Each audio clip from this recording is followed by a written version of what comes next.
ہے زکوٰۃ ادا کرنا۔ شریعت میں اللہ رب العزت نے نماز کے بعد جس حکم کو تاکید سے بیان فرمایا ہے وہ ہے زکوٰۃ کی ادائیگی۔ اسلام کی بنیاد 5 چیزوں پر ہے۔ ان میں سب سے ایک اللہ رب العزت کی توحید اور جناب رسول اللہ صلی اللہ علیہ وسلم کے رسالت کی گواہی دینا۔ نمبر 2 نماز قائم کرنا۔ نمبر 3 زکوٰۃ ادا کرنا۔ نمبر 4 رمضان المبارک کے روزے رکھنا۔ اور نمبر 5 صاحب استطاعت پر بیت اللہ کا حج کرنا۔ قرآن کریم میں اللہ رب العزت ارشاد فرماتے ہیں وَمَا أُمِرُوا إِلَّا لِيَعْبُدُوا اللَّهَ مُخْلِصِينَ لَهُ الدِّينَ، اور نہیں حکم دیا گیا انہیں مگر یہ لوگ اللہ کی عبادت کریں خالص اللہ ہی کے لیے۔ وَيُقِيمُوا الصَّلَاةَ وَيُؤْتُوا الزَّكَاةَ، اور یہ نماز کو قائم کریں اور زکوٰۃ ادا کریں۔ وَذَلِكَ دِينُ الْقَيِّمَةِ، اور یہ بالکل سیدھا دین ہے۔ اس آیت میں اللہ رب العزت نے ارشاد فرمایا کہ اللہ نے تمہیں حکم دیا ہے کہ تم دین پہ چلتے رہو، اللہ کی عبادت کرو اخلاص کے ساتھ، اور نماز قائم کرو اور زکوٰۃ ادا کرو۔ قرآن کریم میں متعدد مواقع پر اللہ نے جہاں کہیں نماز کا تذکرہ فرمایا اس کے متصل بعد زکوٰۃ کا تذکرہ فرمایا۔ وَأَقِيمُوا الصَّلَاةَ وَآتُوا الزَّكَاةَ، کہیں پر بھی اللہ نے نماز اور زکوٰۃ کے درمیان میں کسی اور چیز کا تذکرہ نہیں فرمایا، بلکہ نماز کے متصل بعد زکوٰۃ کا تذکرہ فرمایا۔ اس سے معلوم ہوتا ہے کہ یہ حکم اتنا اہمیت والا ہے کہ اللہ تعالیٰ قرآن کریم میں متعدد مواقع پر اس کا تذکرہ فرما رہے ہیں۔ رسول اللہ صلی اللہ علیہ وسلم نے ارشاد فرمایا بنی الاسلام علی 5، اسلام کی بنیاد 5 چیزوں پر ہے۔ شہادت ان لا الہ الا اللہ وان محمدًا عبدہ ورسولہ، اللہ رب العزت کی توحید کی گواہی دینا، اور یہ گواہی دینا کہ محمد صلی اللہ علیہ وسلم اللہ کے بندے اور رسول ہیں۔ نمبر 2 وإقام الصلاۃ، نماز قائم کرنا۔ نمبر 3 وإیتاء الزکاۃ، زکوٰۃ ادا کرنا۔ نمبر 4 وحج البیت، بیت اللہ کا حج کرنا۔ نمبر 5 وصوم رمضان، رمضان المبارک کے روزے رکھنا۔ یہ صحیح مسلم کی روایت ہے۔ یہاں بھی ایمان کے ارکان میں تیسرے نمبر پر جس چیز کا تذکرہ ہے وہ ہے زکوٰۃ۔ صحیح بخاری اور مسلم کی روایت ہے رسول اللہ صلی اللہ علیہ وسلم جب حضرت معاذ بن جبل رضی اللہ تعالیٰ عنہ کو یمن کی طرف روانہ کر رہے تھے تو آپ صلی اللہ علیہ وسلم نے ان سے ارشاد فرمایا اِنَّكَ تَأْتِي قَوْمًا أَهْلُ كِتَابٍ، یقیناً تم ایسی قوم کے پاس جا رہے ہو جو اہل کتاب ہے، یعنی کتاب اللہ کو ماننے والے ہیں۔ چونکہ وہ لوگ انجیل کو ماننے والے تھے اس لیے آپ نے فرمایا تم اہل کتاب یعنی انجیل کو تسلیم کرنے والے لوگوں کی طرف جا رہے ہو۔ فَادْعُوهُمْ إِلَى شَهَادَةِ أَلَّا إِلَٰهَ إِلَّا اللَّهُ، تم سب سے پہلے انہیں دعوت دینا کہ اللہ کے علاوہ کوئی معبود نہیں سوائے اللہ کے۔ فَإِنْهُمْ أَجَابُوا لِذَلِكَ، اگر وہ لوگ تمہاری بات کو قبول کر لیں فَأَعْلِمْهُمْ أَنَّ اللَّهَ قَدِ افْتَرَضَ عَلَيْهِمْ 5 صلوات فی کل یوم ولیلۃ، تو انہیں آگاہ کر دینا کہ اللہ تعالیٰ نے تم پر 5 نمازوں کو فرض کر دیا ہے دن اور رات میں۔ فَإِنْهُمْ أَجَابُوا لِذَلِكَ، اگر وہ تمہاری اطاعت کریں اور تمہاری بات کو قبول کر لیں فَأَعْلِمْهُمْ أَنَّ اللَّهَ قَدِ افْتَرَضَ عَلَيْهِمْ صَدَقَةً فِي أَمْوَالِهِمْ، تو انہیں خبردار کر دینا کہ اللہ تعالیٰ نے تمہارے اوپر زکوٰۃ کو فرض کر دیا ہے۔ تُؤْخَذُ مِنْ أَغْنِيَائِهِمْ فَتُرَدُّ فِي فُقَرَائِهِمْ، جو تمہارے مالداروں سے لی جائے گی اور تمہارے فقیروں میں لوٹا دی جائے گی۔ معلوم ہوا زکوٰۃ مالداروں سے لی جاتی ہے اور غریبوں میں اس زکوٰۃ کے مال کو تقسیم کر دیا جاتا ہے۔ اور یہاں یہ بھی اشارہ ہے تمہارے مالداروں سے لی جائے گی، تمہارے فقراء میں لوٹائی جائے گی۔ تو معلوم ہوا بہتر یہ ہے کہ انسان زکوٰۃ اپنے خاندان میں، قبیلے میں، برادری میں اگر کوئی مستحق ہو تو سب سے پہلے اس کا حق بنتا ہے کہ اسے دی جائے۔ فَإِنْهُمْ أَجَابُوا لِذَلِكَ، اگر وہ تمہاری بات کو تسلیم کر لیں، فَإِيَّاكَ وَكَرَائِمَ أَمْوَالِهِمْ، تم ان کے عمدہ مال لینے سے بچنا، یعنی ان کا بہترین مال نہ لینا بلکہ متوسط مال لینا، یعنی نہ بالکل ادنا نہ بالکل اعلیٰ بلکہ درمیانہ مال لینا۔ وَإِيَّاكَ دَعْوَةَ الْمَظْلُومِ، مظلوم کی بد دعا سے بچنا، فَإِنَّهَا لَيْسَ بَيْنَهَا وَبَيْنَ اللَّهِ حِجَابٌ، کیونکہ اس کے اور اللہ کے درمیان میں کوئی پردہ حائل نہیں ہوتا۔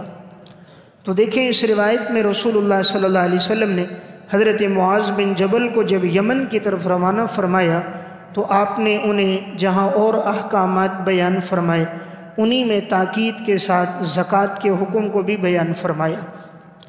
صحیح بخاری اور مسلم کی روایت ہے، رسول اللہ صلی اللہ علیہ وسلم نے ارشاد فرمایا، امرت ان اقاتل الناس حتی یقولوا لا الہ الا اللہ، مجھے حکم دیا گیا ہے کہ میں لوگوں کے ساتھ لڑوں یہاں تک کہ وہ لوگ تسلیم کر دیں اللہ تعالیٰ کی توحید کو، وَيُقِيمُوا الصَّلَاةَ وَيُؤْتُوا الزَّكَاةَ، نماز قائم کریں اور زکوٰۃ ادا کریں۔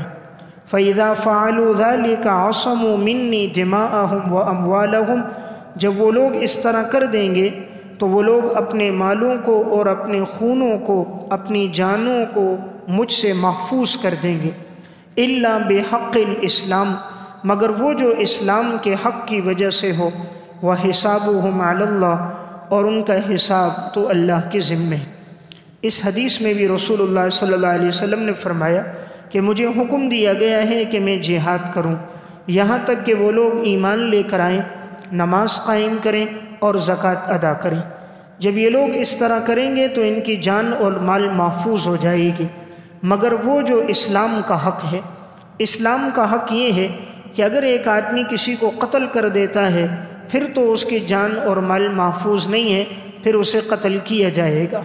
اسی طرح اگر شادی شدہ ہے، زنا کر دیتا ہے، گواہوں سے ثابت ہو گیا، پھر تو شریعت کا حکم ہے اسے سنسار کیا جائے گا۔ کوئی آدمی مرتد ہو گیا، پھر دین کا حکم ہے کہ اسے قتل کیا جائے گا۔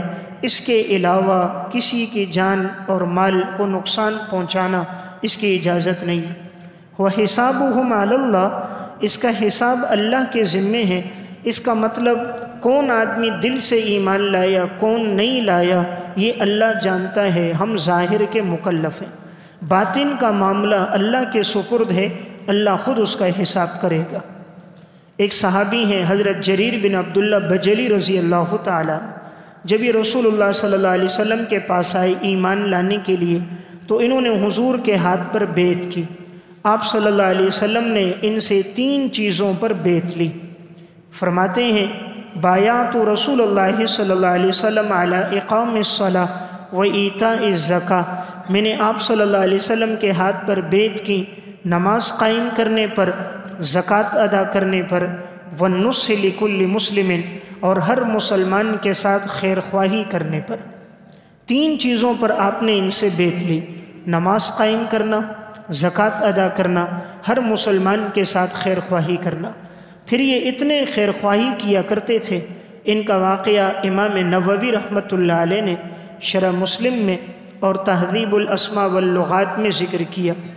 ایک مرتبہ انہوں نے اپنے خادم کو بھیجا کہ اونٹ میرے لیے گھوڑا خرید کر لا۔ ان کا خادم گھوڑا خریدنے کے لیے گیا، ایک آدمی سے بات کی، معاملہ طے ہو گیا۔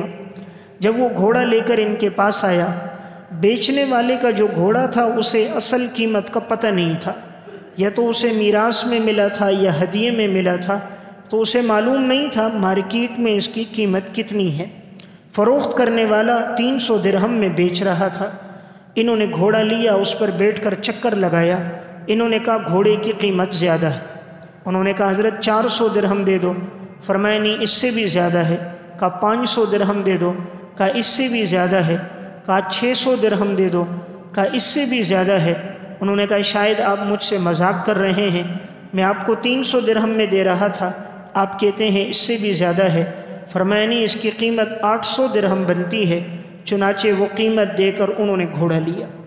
ان کے خادم نے ان سے کہا حضرت وہ اتنی کم قیمت میں دے رہا تھا اور آپ نے اتنی بڑی رقم اس کو دے دی۔ اس موقع پر حضرت جریر بن عبداللہ بجلی رضی اللہ تعالیٰ عنہ نے یہ حدیث بیان فرمائی۔ فرمایا جب میں نے رسول اللہ صلی اللہ علیہ وسلم کے ہاتھ پر بیعت کی تھی تو حضور نے مجھ سے 3 چیزوں پر بیعت لی تھی۔ نمبر 1 نماز قائم کرنا، نمبر 2 زکوٰۃ ادا کرنا، نمبر 3 ہر مسلمان کے ساتھ خیر خواہی کرنا۔ تو خیر خواہی کا تقاضا یہ ہے کہ اسے اصل قیمت کا پتہ نہیں ہے۔ اب اگر میں اس کو کم قیمت دوں گا تو یہ مسلمان کے ساتھ خیر خواہی نہیں ہوگی، اس پر ظلم ہوگا، اور شریعت ہمیں اس کی اجازت نہیں دیتی۔ دیکھیں یہ آج کا کوئی مسلمان ہوتا اور 800 روپے کی چیز اسے 300 روپے میں مل رہی ہوتی، وہ کہتا یہ چیز خریدو، پتلی گلی سے نکل جاؤ تاکہ اصل مالک نہ آ جائے۔ یہ 1400 سال بعد کا مسلمان ہے، وہ 1400 سال پہلے کا ایمان والا تھا۔ اس لیے آپ صلی اللہ علیہ وسلم نے یہاں ایک بات بیان فرمائی، ہر مسلمان کے ساتھ خیر خواہی کرنا۔ تو میں عرض کر رہا تھا شریعت نے ہمیں جس حکم کو تاکید کے ساتھ بیان فرمایا وہ ہے زکوٰۃ کی ادائیگی۔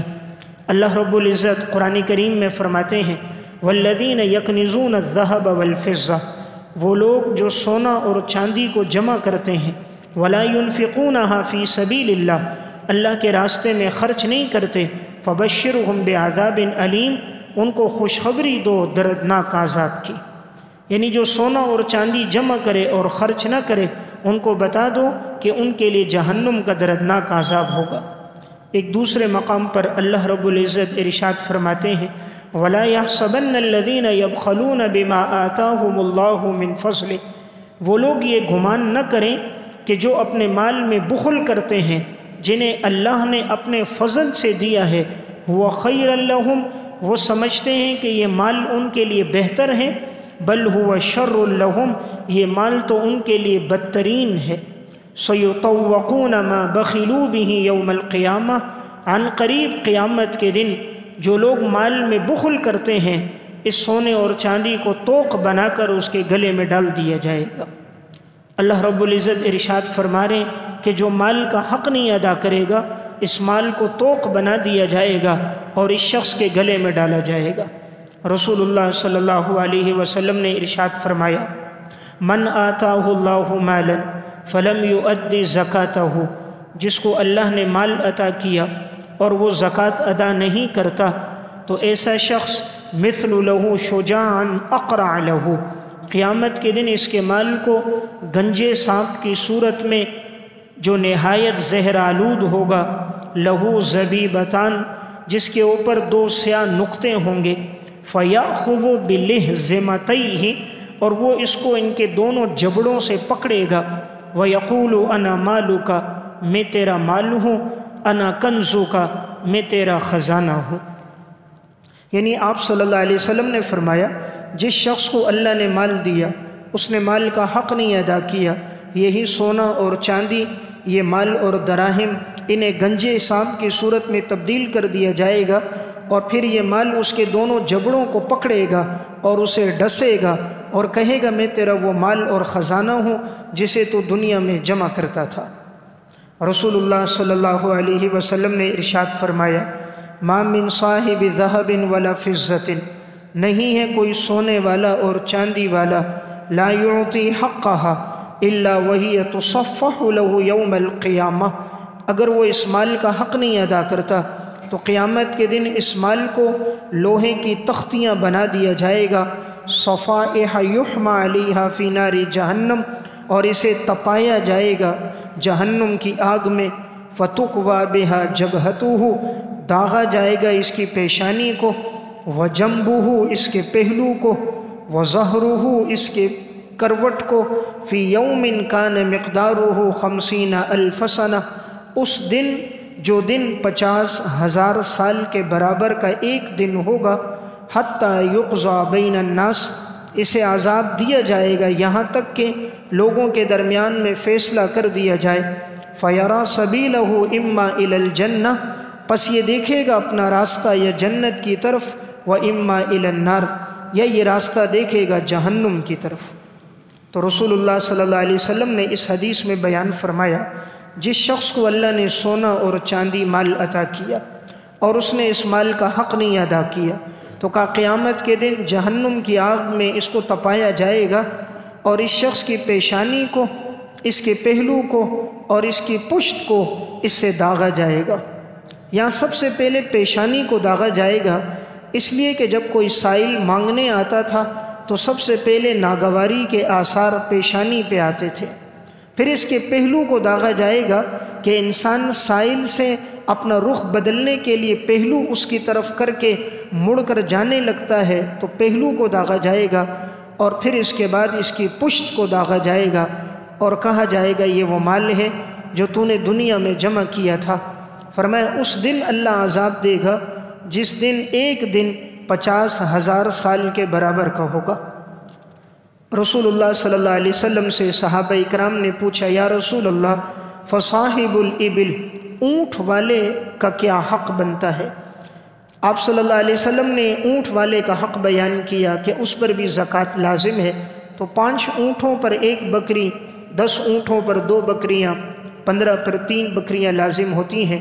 فرمایا اگر اونٹ والے نے اپنے اونٹوں کی زکوٰۃ نہیں دی تو اللہ رب العزت قیامت کے دن ان تمام اونٹ جتنے بھی اس کے تھے، اللہ اس کو ایک میدان کے اندر لٹائے گا، اور یہ سارے اونٹ آئیں گے اور اس کے جسم کو روندیں گے اپنے کھروں کے ساتھ، اپنے پاؤں کے ساتھ، یہاں تک کہ جب آخری گزر جائے گا پھر پہلے والا آئے گا، اور یہ عذاب اسے مسلسل دیا جائے گا۔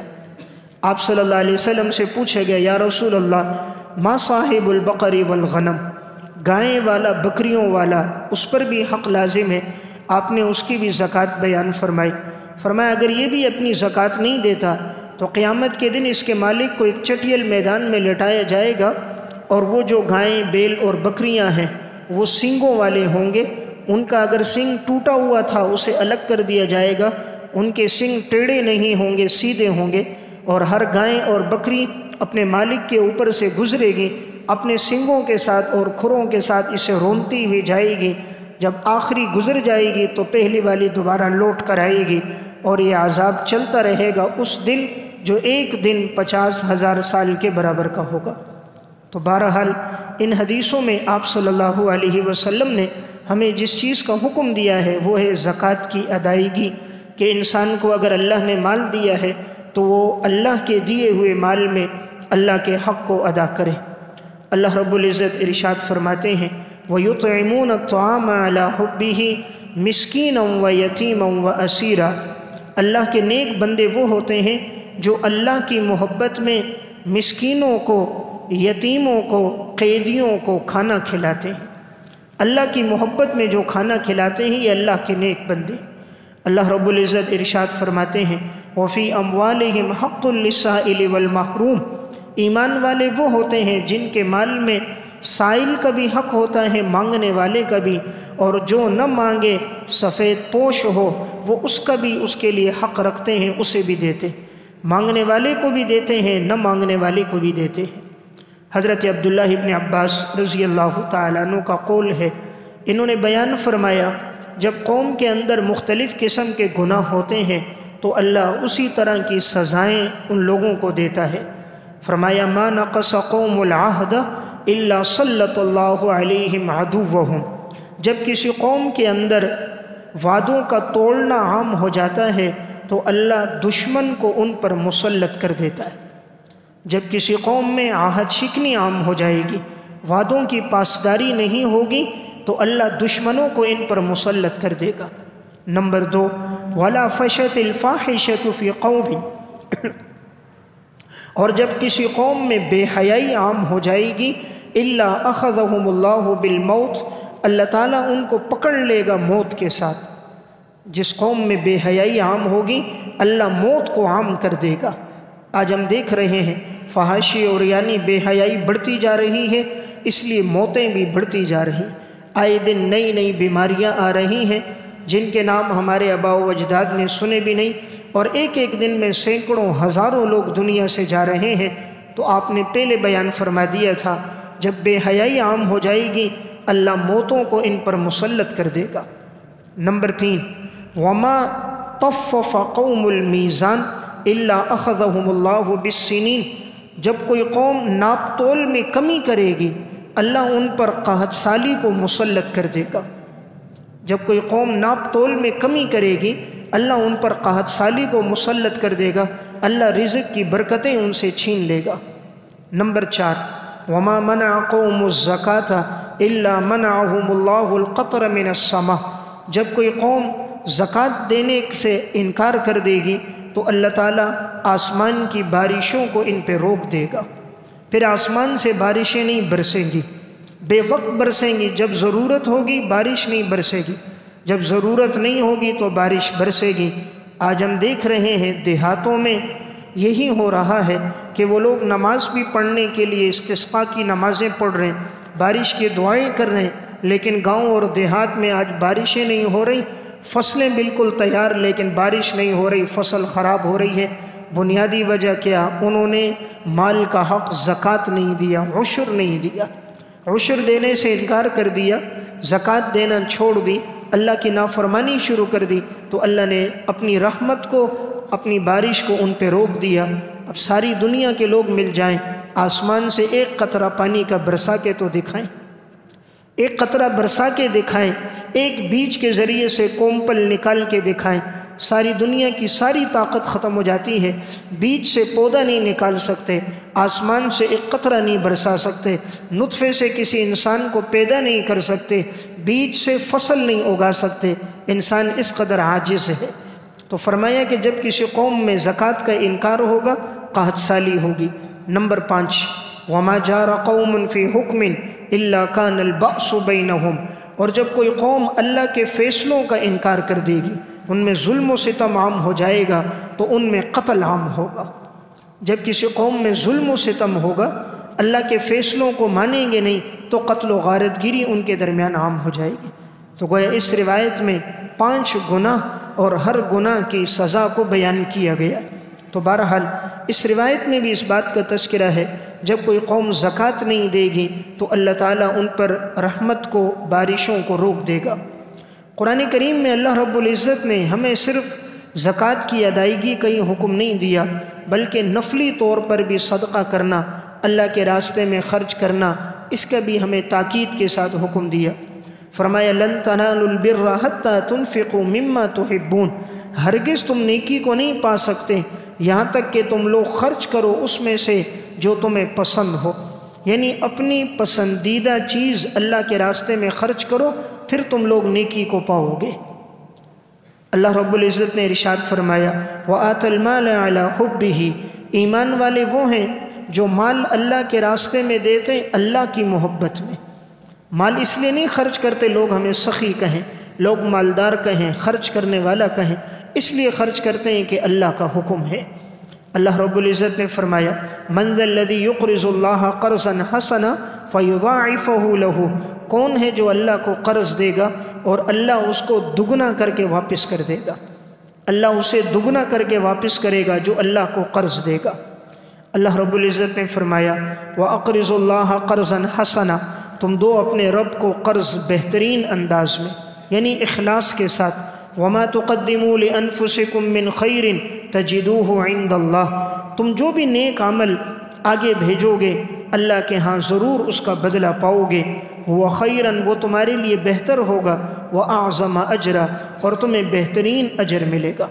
فرمایا تم جو بھی نیک عمل کرو گے اللہ کے ہاں تمہیں اس کا بدلہ ملے گا۔ اس لیے انسان جو عمل کر رہا ہے آخرت میں تو بدلہ یقینی ہی ہے، اللہ دنیا میں بھی اس کو بدلہ عطا فرماتا ہے۔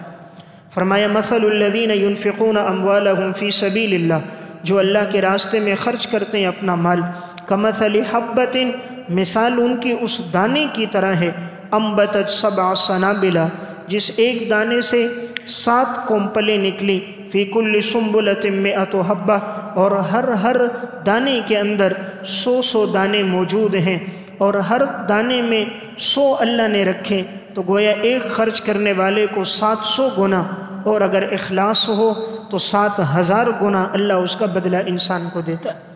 تو قرآن کریم میں اللہ رب العزت جا بجا اس چیز کا تذکرہ فرما رہے ہیں۔ حضرت جریر بن عبداللہ بجلی رضی اللہ تعالیٰ عنہ بیان فرماتے ہیں، صحیح مسلم کی روایت ہے کہ نبی اکرم صلی اللہ علیہ وسلم ایک دن بیٹھے ہوئے تھے کہ ایک قبیلے کے لوگ آپ کے پاس آئے۔ قبیلے کے لوگ کے پاس لباس بڑا مختصر تھا، تنگ دستی کی وجہ سے ان کا صرف سطر ڈھکا ہوا تھا، باقی جسم پر ان کے کپڑے نہیں تھے، لیکن ہر ایک کے گلے میں تلوار لٹک رہی تھی۔ فرماتے متقلد السیوف، تلواریں سب کے گلے میں تھی۔ چونکہ تلوار مسلمان کا زیور ہے، اس لیے حضرات صحابہ اور سلف جہاں ہوتے تھے یہ زیور ان کے ساتھ ہوتا تھا۔ آج وہ تلوار نکل گئی، بلہ، ہاکی، موبائل ہمارے ہاتھ میں پکڑا دیا۔ مسلمان جہاں جاتا تھا اس کے پاس ہتھیار ہوتا تھا، اور یہ ہتھیار اس کی حفاظت کے لیے اور دشمن کے مقابلے کے لیے ہوتا تھا۔ تو صحابہ کی جب یہ جماعت آئی، جسم ڈھکنے کے لیے کپڑا نہیں تھا، لیکن تلواریں ان کے گلے میں لٹک رہی تھی۔ فرماتے ہیں جیسے حضور کے پاس آئے، آپ صلی اللہ علیہ وسلم نے ان کی حالت دیکھی کہ ان پر فقر و فاقہ بہت زیادہ ہے، بھوک کی وجہ سے ان کے چہرے کے رنگ تبدیل ہو گئے ہیں۔ فرأیت وجہ رسول اللہ صلی اللہ علیہ وسلم یتغیر لما رأى بهم من الفاقہ، جب آپ صلی اللہ علیہ وسلم نے ان کو دیکھا، آپ صلی اللہ علیہ وسلم کے چہرے کا رنگ تبدیل ہو گیا کہ کتنے یہ لوگ بھوک اور افلاس کی حالت میں ہیں، اور تنگ دستی کے آثار ان کے ظاہر سے ٹپک رہے ہیں۔ آپ صلی اللہ علیہ وسلم مسجد میں آئے، آپ نے خطبہ ارشاد فرمایا۔ خطبے میں یہ آیت پڑھی، یا ایھا الذین آمنوا اتقوا اللہ ولتنظر نفس ما قدمت لغد، اے ایمان والو اللہ سے ڈرو، چاہیے کہ ہر نفس دیکھ لے اس نے آئندہ دن کے لیے کیا بھیجا ہے۔ ہر نفس دیکھے اس نے آئندہ کل کے لیے اللہ کے دربار میں کیا بھیجا ہے۔ دیکھیں انسان آئندہ کل کی بڑی تیاری کرتا ہے، لیکن آخرت کی تیاری نہیں کرتا۔ ابھی صبح آئی نہیں ہے، ناشتے کا انتظام رات سے کر رہا ہے، ڈبروٹی لے رہا ہے، دودھ لے رہا ہے، پاپے لے رہا ہے، کیوں؟ صبح ناشتے میں کام آئیں گے۔ سردی آتی نہیں ہے، اس کے آنے سے پہلے گرم کپڑے اپنے لیے، اپنے بچوں کے لیے خرید رہا ہے، لحاف لے رہا ہے۔ گاڑی ابھی دور ہے، قریب پہنچا نہیں ہے، یہیں سے بٹن دبا رہا ہے تاکہ گاڑی کے دروازے کھل جائیں۔ یعنی ہر کام کی تیاری انسان پہلے سے کرتا ہے، لیکن آئندہ کل آخرت کی تیاری کوئی نہیں کرتا۔ اس لیے اللہ رب العزت یہ فرما رہے ہیں، اے ایمان والو وَلْتَنْظُرْ نَفْسُ مَا قَدَّمَتْ لِغَدْ، تم نے آئندہ کل کے لیے کیا تیاری کی ہے، سوچو تو صحیح۔ آپ صلی اللہ علیہ وسلم نے خطبے میں فرمایا، تصدق رجل من دینارہ من درہمہ من ثوبہ، چاہیے کہ آدمی صدقہ کرے اپنے دینار میں سے، اپنے درہم میں سے، اپنے کپڑے میں سے، من صاع برہ، اپنی گندم میں سے، من صاع تمرہ، اپنی کھجوروں میں سے صدقہ کرے، ولو بشق تمرۃ، اگرچہ کھجور کا ایک ٹکڑا کیوں نہ ہو۔ صحابہ اکرام اب مال لے کر آنے لگے تاکہ آپ صلی اللہ علیہ وسلم کے پاس جمع کریں اور ان قبیلے اور خاندان والوں کی مدد کی جا سکے۔ حضرت جریر فرماتے وَأَتَاهُ رَجُلٌ مِّنَ الْأَنصَارِ بِسُرَّةٍ، ایک انصاری صحابی آیا، ایک تھیلی لے کر آیا، دراہیم اور دینار سے بھری ہوئی تھی، قد کادت کفہ ان تعجز عنہا، اس کی ہتھیلی اس کو اٹھانے سے عاجز آ گئی تھی، اتنی بھاری تھیلی تھی کہ وہ اٹھا نہیں سکتا تھا، بل قد عجزت عنہا، بلکہ یقیناً وہ عاجز آ چکا تھا۔ فدفعها الى رسول اللہ صلی اللہ علیہ وسلم، اس نے آ کر آپ صلی اللہ علیہ وسلم کو اپنی دراہیم اور دینار کی وہ تھیلی دی۔ فتتابع الناس فی الصدقات، لوگ پہ دھر پہ صدقات لانے لگے۔ فرأیت بین یدی رسول اللہ صلی اللہ علیہ وسلم قومین من طعام و ثیاب، میں نے دیکھا حضور کے سامنے کھانے اور کپڑوں کا ڈھیر لگ گیا، کھانے اور کپڑوں کا ڈھیر ہو گیا۔ وجعل وجہ رسول اللہ صلی اللہ علیہ وسلم یتہلل، آپ صلی اللہ علیہ وسلم کا چہرہ یوں چمکنے لگا، کأنہ مذہبۃ، گویا سونے کا ٹکڑا چمک رہا ہو۔ یعنی آپ صحابہ سے خوش ہو گئے کہ میں نے ترغیب دی خرچ کرو، اور انہوں نے اتنا مال لا کے خرچ کر دیا کہ کپڑوں کا ڈھیر ہو گیا، کھانے کا ڈھیر ہو گیا۔ آپ صلی اللہ علیہ وسلم کا چہرہ انور چمکنے لگ گیا۔ آپ نے اس موقع پر ایک تاریخی جملہ فرمایا، من سن فی الاسلام سنتا حسنتا کان لہ اجرہا، جس نے اسلام میں کوئی اچھا طریقہ ایجاد کیا اس کو اس کا اجر ملے گا۔ وَأَجْرُ مَنْ عَمِلَ بِهَا مِنْ غَيْرِ أَنْ يَنْقُصَ مِنْ أُجُورِهِمْ شَيْءٌ، ان لوگوں کو بھی اجر ملے گا جو اس کے بعد عمل کریں گے، ان کے اجور میں کوئی کمی نہیں ہوگی۔ وَمَنْ سَنَّ فِي الْإِسْلَامِ سُنَّةً سَيِّئَةً، جس نے اسلام میں کوئی برا طریقہ ایجاد کیا، كَانَ عَلَيْهِ وِزْرُهَا، اس پر اس کا بوجھ ہوگا، وَوِزْرُ مَنْ عَمِلَ بِهَا مِنْ بَعْدِهِ، اس کے بعد بھی جو گناہ کریں گے ان کا بوجھ بھی اسی کے اوپر ہوگا۔ مِنْ غَيْرِ أَنْ يَنْقُصَ مِنْ أَوْزَارِهِمْ شَيْءٌ، اور ان کے گناہوں میں کوئی کمی نہیں کی جائے گی۔ یعنی آپ صلی اللہ علیہ وسلم نے ایک تاریخی جملہ فرمایا، جو آدمی نیکی کے کام کی بنیاد رکھے گا اسے بھی اجر ملے گا، جتنے لوگ وہ عمل کریں گے ان کا اجر بھی اس کو ملے گا، اور عمل کرنے والوں کے اجر میں بھی کوئی کمی نہیں آئے گی۔ اور کسی نے اگر گناہ کے کام کی بنیاد رکھی، کوئی نیٹ کیفے بنایا، فحاشی اور یعنی کا اڈہ بنایا، شراب نوشی کو اس نے عام کر دیا، بے حیائی کو عام کرنے کی جگہیں اس نے فراہم کر دی، اس کو بھی گناہ ملے گا۔ جتنے لوگ اس میں آ کر گناہ کر رہے ہوں گے ان کے گناہوں کا وبال بھی اس شخص پر ہوگا، اور کرنے والوں کے گناہوں میں بھی کوئی کمی نہیں آئے گی۔ اس لیے انسان اچھے کام کی بنیاد رکھے، وہ دنیا میں نہ بھی ہو، تاکہ نیک اعمال کا اجر و ثواب کا سلسلہ اس کے لیے جاری رہے۔ تو بہرحال شریعت نے جس حکم کو تاکید کے ساتھ بیان فرمایا وہ ہے زکوٰۃ کی ادائیگی۔ رسول اللہ صلی اللہ علیہ وسلم نے فرمایا، اتقوا النار ولو بشق تمرۃ، جہنم کی آگ سے بچو اگرچہ کھجور کا ایک ٹکڑا کیوں نہ ہو۔ فإن لم تجدوا فبکلمۃ طیبہ، اور اگر تم یہ نہ پاؤ تو پاکیزہ گفتگو کر دیا کرو۔ اللہ کے راستے میں صدقہ نہیں کر سکتے، اچھا بول تو بول سکتے ہو، اچھا بول بول کے دوسرے کو خوش کرو، یہ بھی اللہ کے ہاں صدقہ ہے۔ یہ صحیح بخاری کی روایت ہے، رسول اللہ صلی اللہ علیہ وسلم نے ارشاد فرمایا، صحیحین کی حدیث ہے، کل سلام من الناس علیہ صدقۃ کل یوم، انسان کے ہر جوڑ پر ہر دن اس پر صدقہ کرنا لازم ہے جب سورج طلوع ہو۔ یعدل بین اثنین صدقہ، دو آدمیوں کے درمیان جو عدل کرے گا یہ بھی صدقہ ہے۔ یعین الرجل فی دابتہ ویحملہ علیہا، اگر ایک آدمی دوسرے کو سواری پہ سوار کرے یا اس کے سامان کو اٹھا کر اس کی سواری پہ رکھے، یہ بھی صدقہ ہے۔ ایک آدمی سواری پہ بیٹھ نہیں سکتا، دوسرے نے اسے سوار کروا دیا، کوئی نابینا ہے اسے راستہ پار کرا دیا، بوڑھا آدمی تھا بوجھ اٹھا نہیں سکتا تھا، اس کے بوجھ کو اٹھا دیا، فرمایا یہ بھی صدقہ ہے۔ او یرفع لہ متاعہ علیہا صدقہ، کسی نے دوسرے کے سامان کو اٹھایا، یہ بھی صدقہ۔ والکلمۃ الطیب صدقۃ، پاکیزہ گفتگو کرنا بھی صدقہ۔ وکل خطوۃ یمشیہا الی الصلاۃ صدقہ، ہر قدم جو انسان نماز کے لیے اٹھاتا ہے ہر قدم اللہ کے ہاں صدقہ۔ ویمیت الاذی عن الطریق صدقہ، تکلیف دہ چیز راستے سے ہٹائی، یہ بھی صدقہ۔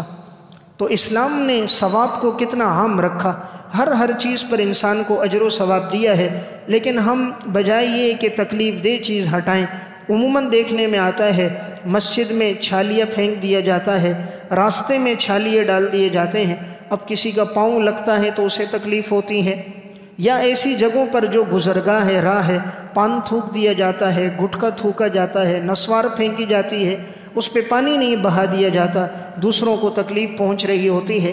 انسان بیت الخلاء استعمال کرتا ہے، اپنے قضائے حاجت کی صفائی درست طریقے سے نہیں کرتا، بعد میں آنے والے کو تکلیف پہنچتی ہے۔ اسلام ہمیں یہ سکھا رہا ہے، اپنے سے دوسروں کو راحت پہنچاؤ، ایسی زندگی ہو کہ ہر آدمی اس سے خوش ہو اور دعا گو ہو، ہر ہاتھ اس کے لیے اٹھیں، ہر دامن اس کے لیے دعائیں کرے، ہر نگاہیں اس کی طرف دیکھتے وقت آنکھوں کو ان کی خوشی ملے کہ دنیا میں اگر کوئی شخص ہے جس سے خیر اور نفع پہنچتا ہے اور انسان کے ہمدردی کے جذبات جس کے دل و دماغ میں ہیں تو یہ آدمی ہے۔ تو ایسی خوشگوار زندگی انسان گزارے کہ دنیا سے جائے تو آسمان کے فرشتے بھی روئیں، زمین والے انسان بھی روئیں، لوگ جنازے میں شرکت کرنے کے لیے دوڑتے ہوئے آئیں، کندھا دینے کے لیے ہر ایک سبقت کرے، ہر ہاتھ اس کے لیے اٹھیں، دعائیں کریں۔ یہ زندگی ہے کہ انسان دنیا میں آیا تھا، اس کے گھر والے خوش تھے اور وہ رو رہا تھا، ایسی زندگی گزار کے جائے، وہ دنیا سے جائے مسکراتا ہوا، لوگ اس کے پیچھے رو رہے ہوں۔ یہ زندگی ہے، ہر آنکھ اشک بار ہو کہ واقعی اس شخص نے زندگی گزاری۔ تو میں عرض کر رہا تھا کہ رسول اللہ صلی اللہ علیہ وسلم نے ارشاد فرمایا یقول ابن آدم مالی مالی، ابن آدم کہتا ہے میرا مال میرا مال، حل لک من مالک الا ما اکلت فافنیتہ، اے ابن آدم تیرا مال نہیں ہے مگر وہ جو تو نے کھایا اور کھا کر ختم کر دیا، او لبست فابلیتہ، جو تو نے پہنا اور پرانا کر دیا، او تصدقت فامضیتہ، جو تو نے اللہ کے راستے میں صدقہ دیا اور وہ اللہ کے ہاں پہنچ گیا، قبول ہو گیا۔ یعنی انسان کا مال وہی ہے جو اس نے کھایا پیا اور اپنے ہاتھوں سے اللہ کے نام پہ دے دیا۔ انسان نادان یہ سمجھتا ہے میں خرچ نہیں کروں گا، میرے اقربا میرے رشتہ دار میرے ورثہ خرچ کریں گے۔ بھائی جب تیرا مال تھا تو نے خرچ نہیں کیا اپنے ہاتھوں سے، کیسے امید رکھتا ہے تیرے جانے کے بعد وہ تیرے لیے خرچ کریں گے؟ اس لیے اصل وہی ہے جو انسان اپنے ہاتھوں سے اللہ کے نام پہ خرچ کر دے، مال کا حق ادا کرے۔ حضرت ابو ہریرہ رضی اللہ تعالیٰ عنہ فرماتے ہیں کہ نبی اکرم صلی اللہ علیہ وسلم حضرت بلال حبشی کے پاس آئے۔ حضرت بلال رضی اللہ تعالیٰ عنہ سے آپ صلی اللہ علیہ وسلم کو بڑی محبت تھی، حضور کے مؤذن بھی تھے، آپ کے خادم بھی تھے۔ ایک دن جب آپ آئے دخل علی بلال وعندہ صبرۃ من تمر، آپ نے دیکھا حضرت بلال کے سامنے کھجوروں کا ایک ڈھیر لگا ہوا ہے۔ آپ نے فرمایا ما ھذا یا بلال، اے بلال یہ کھجوروں کا ڈھیر کیوں جمع کیا ہے؟ حضرت بلال نے فرمایا شیء ادخرتہ لغد، یہ میں نے آئندہ کل کے لیے جمع کیا، آئندہ کل کے لیے آنے والے وقت کے لیے جمع کیا ہے۔ آپ صلی اللہ علیہ وسلم نے ارشاد فرمایا اما تخشى ان ترى له غدا بخارا فی نار جہنم یوم القیامہ، اے بلال تو اس سے نہیں ڈرتا کیا یہی مال تیرے لیے قیامت کے دن جہنم کی آگ کا ایندھن بن جائے؟ کیا تو نہیں ڈرتا یہی مال تیرے لیے قیامت کے دن جہنم کی آگ کا ایندھن بنے گا؟ انفق بلال، بلال اللہ کے نام پہ خرچ کر، ولا تخش من ذی العرش اقلالا، اور عرش کے مالک سے فقر کا ڈر مت رکھ، عرش کے مالک سے فقر کا ڈر مت رکھ، یعنی جو عرشوں کا مالک ہے وہ تجھے غنی کر دے گا۔ آئندہ کل کے لیے ذخیرہ نہ کر، جو اللہ نے دیا ہے اللہ کے نام پہ خرچ کر۔ تو صحابہ اکرام تو کتنا معمولی جمع کرتے تھے، لیکن آپ صلی اللہ علیہ وسلم نے فرمایا وہ بھی خرچ کر، ہم نے تو 7 نسلوں کے لیے جمع کر دیا، اتنا جمع کر دیا نسل در نسل کھائے ختم نہ ہو۔ انہوں نے آئندہ کل کے لیے جمع کیا تھا، آپ نے فرمایا جہنم کا ایندھن بنے گا تیرے لیے، اللہ کے نام پہ اس کو خرچ کر دے، عرش والے سے فقر کا ڈر نہ رکھنا، یعنی اللہ تجھے لوٹائے گا۔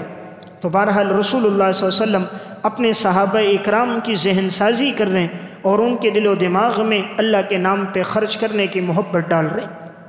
ایک صحابی ہیں حضرت عبداللہ بن سلام رضی اللہ تعالیٰ، یہود کے بڑے عالم تھے۔ جب یہ مسلمان ہوئے فرماتے ہیں کہ مجھے معلوم ہوا آپ صلی اللہ علیہ وسلم مدینہ آئے ہیں، تو میں نے کہا میں اس پیغمبر آخر الزمان کو دیکھوں کہ وہ پیغمبر کیسا ہے، ان کے احکامات کیسے ہیں۔ عبداللہ بن سلام یہود کے بڑے عالم کہتے میں آیا، رسول اللہ صلی اللہ علیہ وسلم مسجد میں بیٹھے تھے، انہوں نے پہلی نظر جب آپ صلی اللہ علیہ وسلم کے چہرے کو دیکھا فرماتے ہیں فلما تبینت وجہہ عرفت ان وجہہ لیس بوجہ کذاب، جب میری نظر حضور کے چہرے انور پر پڑی آپ کے حسن و جمال کو دیکھ کر میں نے کہا ایسا خوبصورت آدمی جھوٹا نہیں ہو سکتا، ایسا حسین اور جمیل آدمی کبھی جھوٹا نہیں ہو سکتا جس کو اللہ نے کائنات کا سارا حسن و جمال دیا ہو۔ فرمایا فَكَانَ أَوَّلُ شَيْءٍ سَمِعْتُهُ، سب سے پہلی بات جو میں نے حضور سے سنی وہ یہ تھی کہ میں مجلس میں بیٹھا، آپ صلی اللہ علیہ وسلم نے فرمایا یا ایھا الناس، اے لوگو، افشوا السلام، سلام کو رواج دو، سلام کو رواج دو، سلام کو پھیلاؤ، یعنی جس سے ملاقات ہو سلام کرو۔ آج یہ بھی ختم ہوتا جا رہا ہے، آج اسے ہم سلام کرتے ہیں جس سے تعلقات ہوتے ہیں، جس کو پہچانتے نہیں اس کو سلام نہیں کرتے۔ شریعت کا حکم ہے جو بھی مسلمان ہے اسے سلام کرو، چاہے تم پہچانتے ہو یا پہچانتے نہیں ہو، اور ہر سلام پر 30 نیکیاں، السلام علیکم ورحمۃ اللہ وبرکاتہ، 30 نیکیاں ہیں۔ انسان اگر 10 آدمیوں کو سلام کر دے دن میں 300 نیکیوں کا حقدار بن جائے گا، اور ہر نیکی کی قدر تب آئے گی جب نیک اعمال کرنے کا سلسلہ ختم ہو جائے گا۔ قیامت کا دن ہوگا کہ ایک ایک نیکی کے لیے انسان اپنے بھائی کے پاس، ماں کے پاس، والدین کے پاس جائے گا، لیکن کوئی ایک نیکی دینے کے لیے تیار نہیں ہوگا۔ تو آپ نے فرمایا سلام کو رواج دو۔ اسلام بڑا آسان دین اور ہر چیز میں دعائیہ کلمات۔ دیکھیں السلام علیکم کا مطلب تمہارے اوپر سلامتی ہو، اللہ کی رحمتیں ہوں، برکتیں ہوں۔ آج انگریز نے ہم سے یہ ختم کر دیا، ہمیں ایک دوسرا لفظ دے دیا تھینک یو۔ تھینک یو کا کوئی مطلب نہیں۔ شریعت نے کہا کہو جزاک اللہ خیرن، اللہ تمہیں بہترین بدلہ دے۔ کوئی اگر تمہارے ساتھ نیکی کرے، سامان اٹھائے، تمہارے جوتے سیدھے کر دے، تمہارے ساتھ خندہ پیشانی سے ملے، قرآن شریعت کہتی ہے اس کو کہو جزاک اللہ خیر، اللہ تمہیں بہترین بدلہ دے۔ ہم نے اس کی جگہ تھینک یو کر دیا۔ شریعت نے کہا السلام علیکم، ہم نے گڈ مارننگ، گڈ نائٹ، یہ جملے عام کر دیے جن کا مفہوم ہی کوئی نہیں، مطلب ہی کوئی نہیں۔ ہیلو شروع کیا، السلام علیکم نہیں کہا۔ سلام قبل الکلام، گفتگو کا آغاز سلام سے ہونا چاہیے۔ تو پہلی بات سلام کو رواج دو۔ نمبر 2 اطعموا الطعام، کھانا کھلاؤ، کھانا کھلاؤ۔ نمبر 3 وصلوا الارحام، صلہ رحمی کو قائم کرو، خونی رشتوں کو برقرار رکھو، ان سے زیادہ محبت کرو۔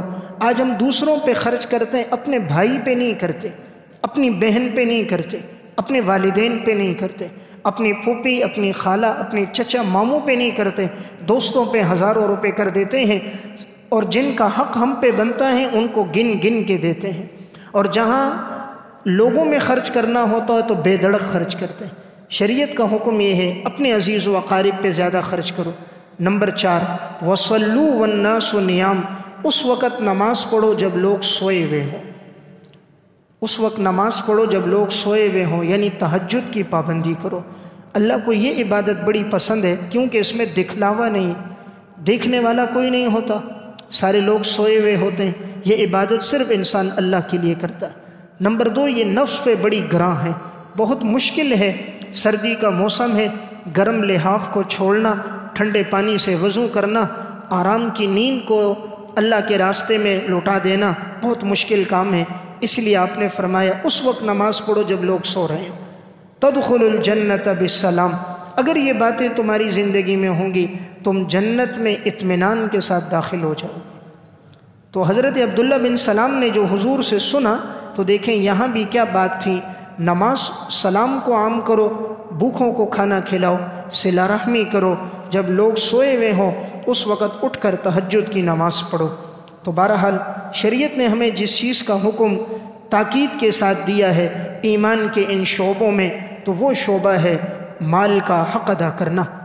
رسول اللہ صلی اللہ علیہ وسلم کے پاس ایک صحابی آئے، کہا یا رسول اللہ میری والدہ کا انتقال ہو گیا، ان امی ماتت افاتصدق عنہا، کیا میں اپنی والدہ کے لیے صدقہ کر سکتا ہوں کہ میری والدہ کو اس کا اجر و ثواب ملے؟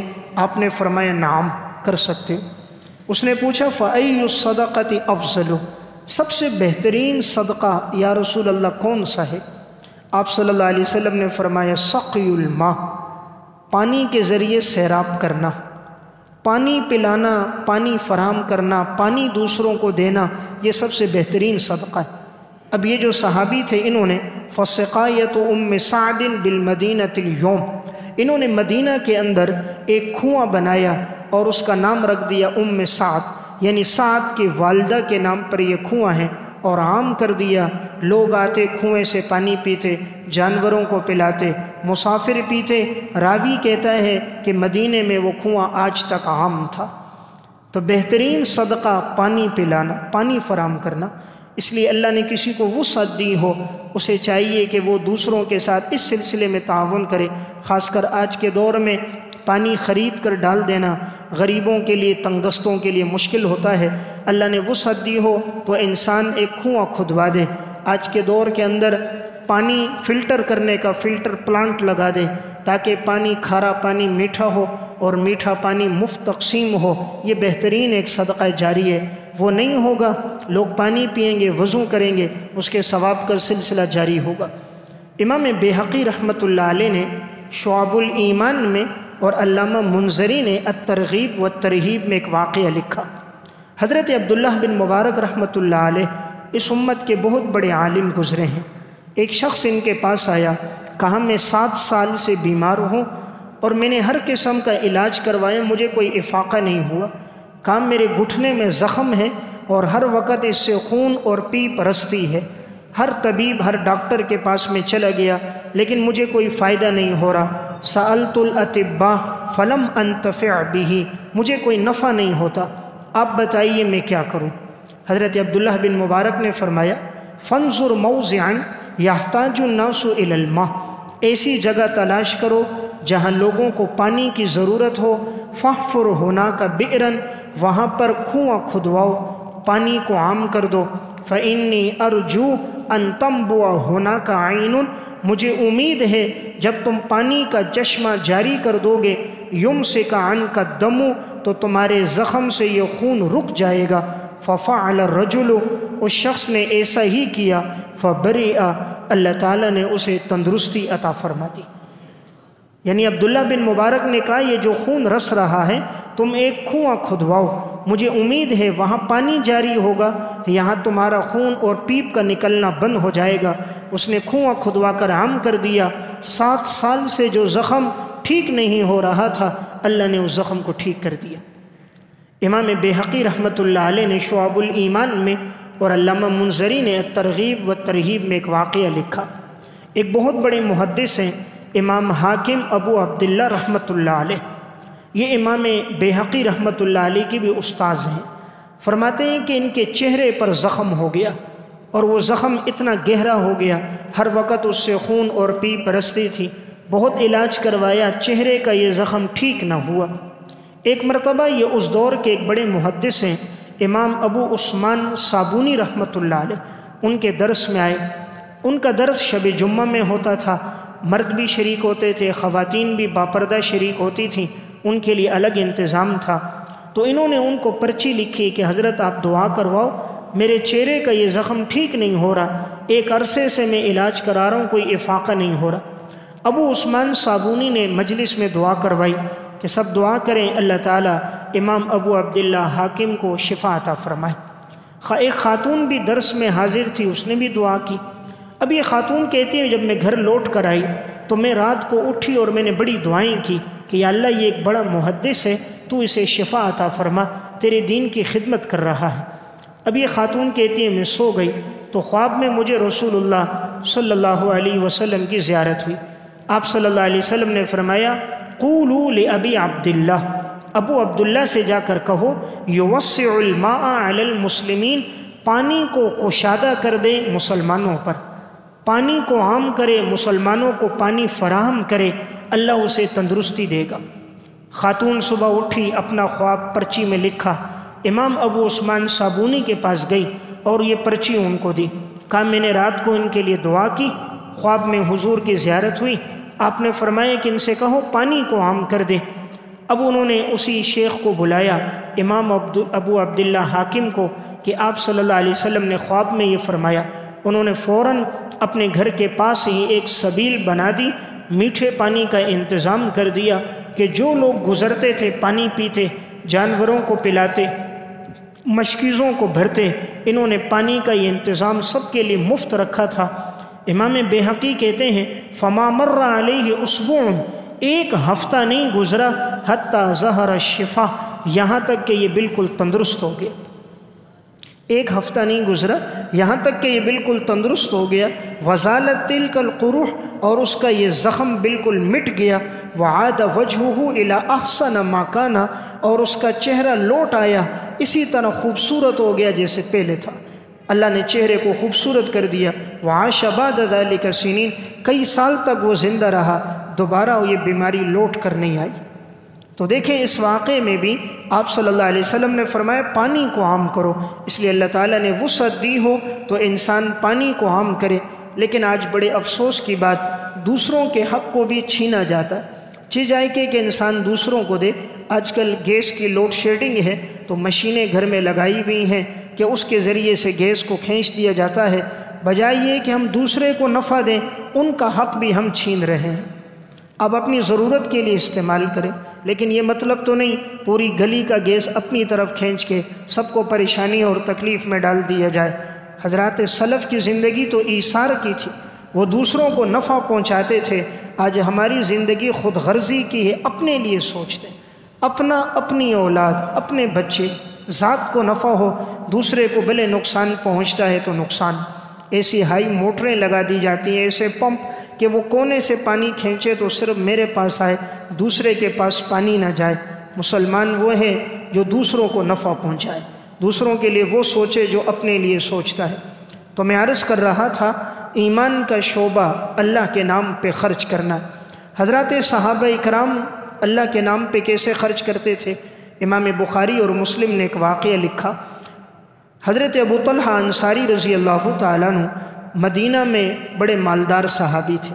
ان کے کھجور کا ایک باغ تھا جس میں 600 سے زائد کھجور کے درخت تھے۔ یہ وہ باغ تھا کہ آپ صلی اللہ علیہ وسلم بھی کبھی کبھی اس باغ میں آتے تھے۔ وَكَانَ رسول اللہ صلی اللہ علیہ وسلم يَدْخُلُهَا وَيَشْرَبُ مِن مَّائِهَا فِيهَا طَيِّبٌ، آپ بھی اس کا پانی پیتے تھے اور اس کا پانی بڑا پاکیزہ تھا۔ قرآن کریم کی آیت نازل ہوئی لَن تَنَالُوا الْبِرَّ حَتَّى تُنْفِقُوا مِمَّا تُحِبُّونَ، کہ تم نیکی کو نہیں پا سکتے یہاں تک کہ پسندیدہ چیز اللہ کے نام پہ خرچ کرو۔ ہم تو گھٹیا چیز اللہ کے نام پہ دیتے ہیں، اللہ فرما رہے ہیں میرے نام پر سب سے محبوب چیز خرچ کرو۔ حضرت ابو طلحہ انصاری حضور کے پاس آئے، کہا یا رسول اللہ رب العزت فرماتا ہے پسندیدہ چیز خرچ کرو۔ وَإِنَّ أَحَبَّ أَمْوَالِ إِلَيَّ بَيْرَ رُوحَةٍ، میرے اموال میں سب سے زیادہ پسندیدہ مجھے جو ہے وہ یہ میرا باغ ہے بیر روحہ۔ وَإِنَّهَا صَدَقَةٌ لِلَّهِ، میں یہ باغ اللہ کے نام پہ صدقہ کرتا ہوں۔ أَرْجُو بِرَّهَا وَزُخْرَهَا عِنْدَ اللَّهِ عَزَّ وَجَلَّ، میں امید رکھتا ہوں اللہ کے ہاں نیکی کا اور اللہ کے ہاں ذخیرے کا۔ آپ صلی اللہ علیہ وسلم سے فرمایا فَضَعْهَا یا رسول اللہ حَيْثُ أَرَاكَ اللَّهُ، آپ اس کو وہاں خرچ کرو جہاں آپ مناسب سمجھو۔ آپ صلی اللہ علیہ وسلم نے فرمایا بَخٍ لَكَ، واہ واہ، مال رابح، یہی مال تو تمہیں نفع دے گا، جو تم اللہ کے نام پر دے رہے ہو یہی مال تو تمہیں نفع دے گا۔ پھر آپ صلی اللہ علیہ وسلم نے فرمایا انی اریٰ ان تجعلها فی الاقربین، تم اپنے اس مال کو اپنے رشتہ داروں پہ خرچ کر دو۔ فقال ابو طلحہ افعل یا رسول اللہ، اے اللہ کے رسول میں ایسا ہی کروں گا۔ فقسمها ابو طلحہ فی اقاربہ و بنی عمہ، اپنے رشتہ داروں پر اور اپنے چچا زاد لوگوں پہ خرچ کر دیا۔ یعنی صحابہ کا کیا ایمان ہے، ایک آیت سن کر اپنا سب سے قیمتی باغ اللہ کے نام پہ صدقہ کر دیا۔ تو جیسا ایمان تھا اللہ رب العزت کی عطا بھی اسی طرح تھی۔ جب انسان خرچ کرتا ہے اللہ اس سے دگنا کر کے اس کو واپس کر دیتا ہے۔ جتنا کنویں سے پانی نکالا جائے اتنا پانی نیچے سے آتا رہتا ہے۔ جب انسان پانی نکالنا چھوڑ دیتا ہے کنواں خشک ہو جاتا ہے۔ جس مال سے اللہ کا حق دیا جاتا ہے اللہ اس مال کو بڑھاتا رہتا ہے۔ حضرت عبداللہ ابن مسعود رضی اللہ تعالیٰ عنہ فرماتے ہیں، امام بیہقی نے شعب الایمان میں روایت نقل کی، قرآن کریم کی آیت نازل ہوئی من ذا الذی یقرض اللہ قرضا حسنا، کون ہے جو اللہ کو قرض دے گا؟ اللہ فرما رہے کون ہے جو مجھے قرض دے گا؟ حالانکہ اللہ کو تو ضرورت نہیں، اللہ تو غنی ہے، لیکن اللہ ہمیں جانچنا چاہتا ہے، آزمانا چاہتا ہے میرا بندہ میرے نام پر کتنا خرچ کرتا ہے، رسم و رواج پر تو کتنا کرتا ہے۔ انسان رسم و رواج پہ کتنا کر رہا ہے، مکان بنانے میں، جائیداد بنانے میں، گاڑی خریدنے میں، شادی بیاہ میں کتنا کر رہا ہے، رب کے نام پہ کتنا کر رہا ہے۔ فرمایا کون ہے جو اللہ کو قرض دے گا؟ ایک صحابی تھے حضرت ابو الدہدہ انصاری رضی اللہ تعالیٰ، آپ صلی اللہ علیہ وسلم کے پاس آئے، یا رسول اللہ ان اللہ لیرید منا القرض، کیا اللہ ہم سے قرض مانگ رہا ہے؟ آپ صلی اللہ علیہ وسلم نے فرمایا ہاں ابو دہدہ اللہ ہم سے مانگ رہا۔ حضرت ابو دہدہ نے فرمایا قال ارینی یدک یا رسول اللہ، اے اللہ کے رسول آپ اپنا ہاتھ آگے بڑھائیے۔ آپ صلی اللہ علیہ وسلم نے اپنا ہاتھ آگے بڑھایا، فتناول یدہ، حضرت ابو دہدہ نے آپ صلی اللہ علیہ وسلم کے ہاتھ کو اپنے ہاتھ میں لیا، فرمایا فإنی قد اقرضت ربی حائطی، میں اپنا یہ باغ اپنے رب کو قرض دے رہا ہوں، اپنا یہ باغ اپنے رب کو قرض دے رہا ہوں۔ وحائطہ فیہا 600 نخلۃ، اور اس باغ میں 600 کھجور کے درخت تھے، 600 کھجور کے درخت تھے۔ عرب کا تو سب سے بڑا کاروبار کھجور کا کاروبار تھا۔ عرب کی پیداوار کھجور ہے، وہاں آج بھی آپ دیکھیں کھجوریں ہیں، باقی فصلیں وہاں نہیں ہوتی، تو سب سے قیمتی سرمایہ کھجور، اور ایک دو نہیں 600 درختوں پر مشتمل باغ قرآن کی ایک آیت سن کر حضور کے ہاتھ میں دے دیا۔ تبھی تو اللہ نے صحابہ کے لیے کہا ہے رضی اللہ عنہم ورضوا عنہ وکلا وعد اللہ الحسنى اولئک کتب فی قلوبہم الایمان اولئک هم المفلحون اولئک هم الراشدون، یہی کامیاب لوگ ہیں، یہی ہدایت یافتہ لوگ ہیں۔ اولئک حزب اللہ، یہی تو اللہ کی جماعت ہے، جو سنتے ہیں فوراً عمل کر دیتے۔ ہم سنتے ہیں، مسجد سے باہر نکلے ایک کان سے سنا دوسرے سے نکال دیا، عمل کوئی نہیں۔ صحابہ میں عمل کا جذبہ تھا۔ حضور کے ہاتھ پر باغ دیا، اپنے باغ میں گئے، ان کی بیوی اور بچے باغ میں تھے، باہر سے انہوں نے آواز دی فناداہا یا ام الدحدہ، او ام دحدہ باہر نکلو، میں نے یہ باغ اللہ کے راستے میں دے دیا ہے۔ گھر والی نے فقالت لبیک، حضور میں حاضر ہوں۔ فقال اخرجی فقد اقرضتہ ربی، میں نے یہ باغ اللہ کو قرض دے دیا۔ انہوں نے بچوں کو لیا، باہر نکلی، اپنے شوہر کو کہا خوش آمدید، مبارک ہو مبارک ہو، تم نے اپنے رب کو قرض دیا۔ آج کی کوئی عورت ہوتی فوراً ہی دامن پکڑ لیتی، وہ مولوی کی بات میں آ گیا، پیر کی بات میں آ کے سارا کچھ دے دیا، بچے کیا کھائیں گے، مستقبل کیسے گزرے گا۔ لیکن یہ وہ عورتیں تھیں جن کا ایمان پختہ تھا۔ ایک آیت سنی ہے، 600 درختوں پر مشتمل باغ اللہ کے نام پہ دے دیا۔ بہرحال قرآن کریم کا یہ شعبہ ہم سے تقاضا جو کر رہا ہے شریعت کا، وہ ہے اللہ نے دیا ہو تو انسان اپنے مال میں اللہ کا حق ضرور رکھے۔ جو انسان اپنی زکوٰۃ حساب لگا کر صحیح طور پہ نکالتا ہے، اللہ اس کے مال کو نقصان نہیں دیتا۔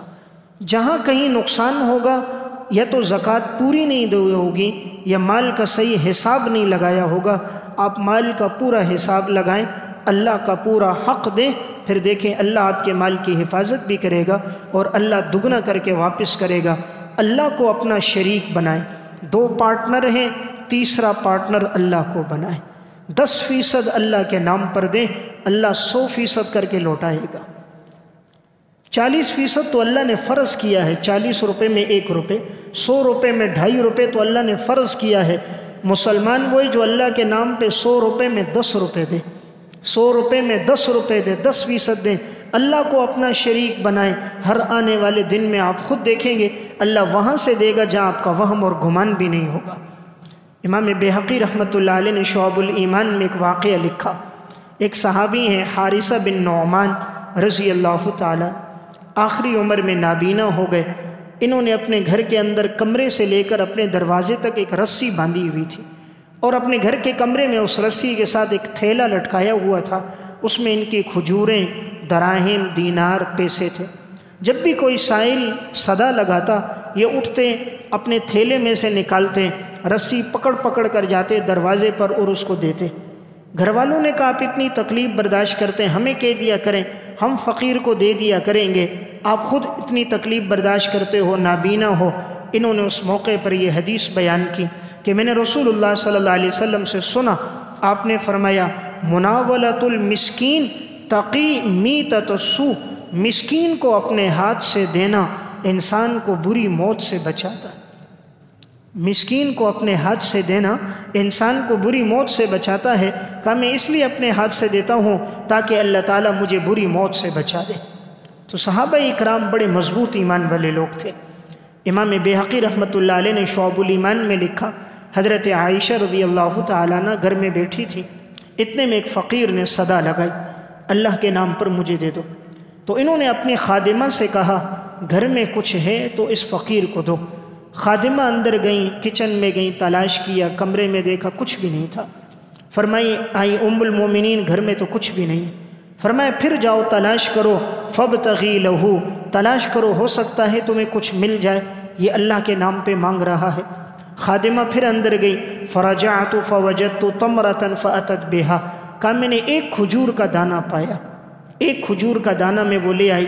حضرت عائشہ رضی اللہ تعالیٰ عنہ نے فرمایا اعطیہ ایہا، یہ کھجور کا دانہ دے دو اس فقیر کو۔ تو اب خادمہ نے کہا یہ تو ایک کھجور ہے۔ ام المومنین نے کہا فإن فیہا مثاقیل ذرۃ ان تقبلت، اس کے اندر بہت سارے ذرے مل چکے ہیں اگر یہ اللہ کے ہاں قبول ہو جائے۔ یعنی اللہ تو ذرہ برابر بھی ثواب دیتا ہے، رائی کے دانے کے برابر بھی نیک عمل ہوگا، اللہ اجر دے گا۔ اس کھجور کے اندر تو بہت سارے ذرات ملے ہوئے ہیں، اگر یہ قبول ہو گئی تو یہ کھجور بھی ہمارے لیے کافی ہے۔ یعنی صحابیات کا بھی ایمان کیسا ہے، جب کوئی صدا لگا رہا ہے ان کی پوری کوشش ہوتی تھی کہ اگر گھر میں کوئی مال موجود ہے تو وہ مال وہ اللہ کے نام پہ خرچ کریں۔ تو بہرحال اللہ رب العزت نے انسان کو جتنا دیا ہے وہ اس مال میں سے ضرور اللہ کے نام پر حق رکھیں، پھر وہ دیکھے گا آنے والے وقت میں اللہ رب العزت اس مال میں سے بہترین کر کے اس کو واپس لوٹا دے گا۔ حضرت ابو جہم بن حذیفہ عدوی فرماتے ہیں، امام بہقی نے شعب الایمان میں واقعہ لکھا، فرماتے ہیں کہ جنگ یرموک کا موقع تھا، میں اپنے چچا زاد بھائیوں کو تلاش کر رہا تھا کہ میں دیکھوں کہ وہ کہاں ہیں۔ میں نے تلاش کیا، مجھے شہیدوں میں نہیں ملے، پھر میں زخمیوں میں گیا، تلاش کرنے لگا، میرے پاس پانی کا ایک مشکیزہ تھا، فقلت ان کان بہ رمق سقیتہ من الماء، میں نے کہا اگر ان میں کچھ رمق باقی ہوگی زندگی تو میں ان کو پانی پلا دوں گا، ومسحت بہ وجہہ، میں ان کے چہرے پر یہ پانی مل دوں گا۔ فَإِذَا أَنَا بِهِ يَنْشَعُ، جب میں پہنچا میں نے دیکھا وہ آخری سانس لے رہے تھے، بالکل آخری مرض الموت کا وقت تھا۔ میں نے ان سے کہا فَقُلْتُ أَسْقِيكَ، کیا آپ کو پانی پلاؤں؟ فَأَشَارَ أَيْ نَعَمْ، سر سے اشارہ کیا پانی پلاؤ۔ کہتے ہیں پانی پلانے لگا، اتنے میں قریب سے ایک اور نے آواز دی مجھے بھی پانی پلاؤ، تو میں نے دیکھا وہ ہشام بن عاص تھے، حضرت عمر بن عاص کے بھائی۔ تو میرے چچا زاد بھائی نے انگلی سے اشارہ کیا اس کو پہلے پانی پلا دو۔ کہتے میں اسے پلانے کے لیے آگے گیا، ایک نے قریب میں تیسرے نے زخمی نے کہا مجھے پانی پلاؤ۔ کہتے میں اس تک جب پہنچا تو تیسرے کا انتقال ہو چکا تھا۔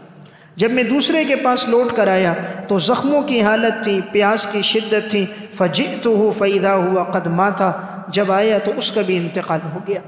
اب میں اپنے چچا زاد کے پاس آیا، فرجعت الی ہشام فإذا ہوا قد مات، جب ادھر لوٹا تو اس کا بھی انتقال ہو گیا۔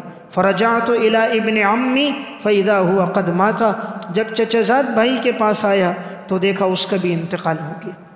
یعنی موت کا وقت ہے، آخری وقت ہے، زخمی حالت ہے، پیاس کی شدت ہے، لیکن ہر ایک کے دل میں دوسرے کا احساس ہے۔ تو حضرات صحابہ اکرام کی زندگی میں آپ کو یہی چیز نظر آئے گی، اللہ نے انہیں جو کچھ دیا ہوتا تھا وہ اللہ رب العزت کے نام پہ خوب اور بے دھڑک خرچ کیا کرتے تھے، اور ان لوگوں میں دوسروں کے لیے محبت اور ایمان کا بڑا جذبہ تھا۔ میں ایک واقعہ سنا کے بات ختم کرتا ہوں۔ امام بہقی رحمۃ اللہ علیہ نے شعب الایمان میں یہاں ایک واقعہ لکھا۔ 3 اپنے دور کے بڑے بزرگ تھے، نیک صالح متقی انسان تھے، صوفیاء میں سے تھے۔ ایک امام ابو الحسین نوری رحمۃ اللہ علیہ، ایک امام ابو حمزہ رحمۃ اللہ علیہ، ایک امام زقام رحمۃ اللہ علیہ۔ یہ تینوں اپنے دور کے اولیاء میں سے ہیں، صوفیاء اکرام میں سے تھے، عبادت گزار تھے۔ چند لوگوں نے بادشاہ وقت کے پاس گئے اور جا کر یہ جھوٹی تہمت لگائی، ان پر الزام لگایا کہ یہ لوگ معاذ اللہ یہ لوگ زانی ہیں اور یہ لوگ فاسق فاجر ہیں، زندیق لوگ ہیں، بے دین لوگ ہیں، ان کو قتل کرا دو۔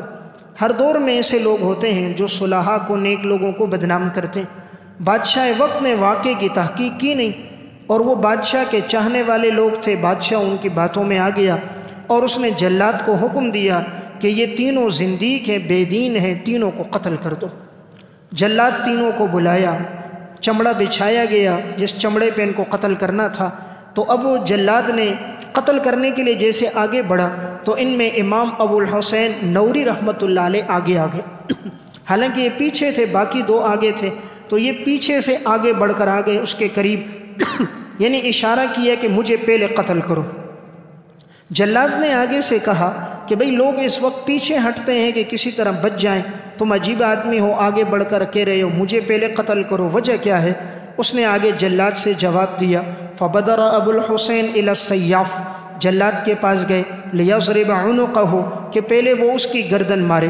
فقال له السیاف، جلاد نے کہا، ما لک بدرت من بین اصحابک، تم نے اپنے ساتھیوں میں کیوں جلدی کی؟ تمہارے ساتھیوں کا نمبر پہلے تھا، تمہارا بعد میں۔ کہ احببت ان اوثر اصحابی بحیات هذه اللحظہ، میں چاہتا ہوں کہ میں ایثار کا معاملہ کروں، اپنے ساتھیوں کو اتنے لمحے کے لیے زندگی عطا کر دوں یعنی جتنی دیر تم مجھے قتل کرو گے تو میرے قتل کرنے میں ٹائم لگے گا، 4 منٹ 5 منٹ لگیں گے، تو 5 منٹ تک میرے ساتھیوں کو زندگی مل جائے گی۔ میں چاہتا ہوں ساتھیوں کے لیے یہ ایثار کروں، یعنی 5 منٹ وہ میری وجہ سے زندہ رہ جائیں۔ جب جلاد نے یہ بات سنی فتعجب السیاف من ذلک وجمیع من حضر، جتنے لوگ موجود تھے سب کو تعجب ہونے لگا کہ کیا ایمان ہے اس کا کہ موت کے لیے اپنے آپ کو آگے کر رہا ہے۔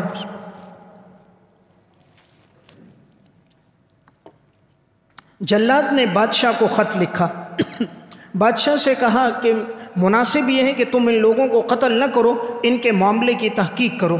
اس دور کے قاضی القضات تھے اسماعیل بن اسحاق رحمۃ اللہ علیہ۔ بادشاہ نے قاضی سے کہا تم اس معاملے کی تحقیق کرو کہ یہ عجیب آدمی ہے، خود قتل کے لیے آگے ہو رہا ہے۔ قاضی القضات نے ان تینوں کو بلایا، اب ان سے تحقیق شروع کی، اسلام کے احکامات پوچھے، طہارت اور نماز کے احکامات پوچھے۔ امام ابو الحسین نوری نے سب کے جوابات دیے۔ انہیں معلوم ہوا یہ تو بڑے علماء ہیں، صوفیاء میں سے کسی نے ان پر غلط تہمت لگائی ہے۔ انہوں نے پوچھا آپ لوگ کون ہو؟ ابو الحسین نوری نے کہا فَإِنَّ لِلَّهِ عِبَادًا يَأْكُلُونَ بِاللَّهِ، اللہ کے بعض بندے وہ ہوتے ہیں جنہیں اللہ اپنی غیبی مدد سے کھانا کھلاتا ہے، وَيَلْبَسُونَ بِاللَّهِ، جنہیں اللہ کپڑے پہناتا ہے، وَيَسْمَعُونَ بِاللَّهِ، وہ سنتے ہیں جس کا اللہ انہیں حکم دیتا ہے، وَيَصْدُرُونَ بِاللَّهِ، اللہ کے احکامات کی طرف لوٹنے والے ہوتے ہیں، وَيَرُدُّونَ بِاللَّهِ، اللہ کے احکامات کو قبول کرنے والے ہوتے ہیں۔ فلما سمع القاضی کلامہ، قاضی نے جب ان کی گفتگو سنی بکاءً شدیداً، بڑا رونے لگ گیا کہ ایسے نیک لوگوں کو قتل کیا جا رہا تھا۔ اللہ نے جن کی گفتگو میں تاثیر ایمان اور شریعت سے ایسے واقف لوگ، تو وہ قاضی القضات بادشاہ کے پاس گیا، کہا بادشاہ سلامت، ان کان ہؤلاء القوم الزنادقہ، اگر یہ لوگ زندیق ہیں، فما علی وجہ الارض موحد، پھر زمین پر اللہ کا نام لینے والا موحد کوئی نہیں۔ اگر یہ زندیق ہے تو پھر روئے عرض میں مسلمان کوئی نہیں ہے۔ مسلمان تو یہ لوگ ہیں جن کے چہرے، جن کی عبادات، جن کی گفتگو بتا رہی ہے۔ بادشاہ نے فوراً اپنا حکم واپس لے لیا۔ امام بیہقی واقعہ سنا کے یہ بتا رہے ہیں کہ کیسے لوگ تھے، آخری وقت ہے پھر بھی ایثار ہے، ہر ایک اپنے آپ کو آگے کر رہا ہے کہ جتنی دیر میرے قتل میں لگ جائے، دوسرے کو فائدہ پہنچ جائے، اتنی دیر اس کی زندگی رہے۔ تو آج کے درس کا خلاصہ، ایمان کا 22واں شعبہ اللہ نے عطا کیا ہو تو انسان مال کی زکوٰۃ دے اور مال کا حق ادا کرے۔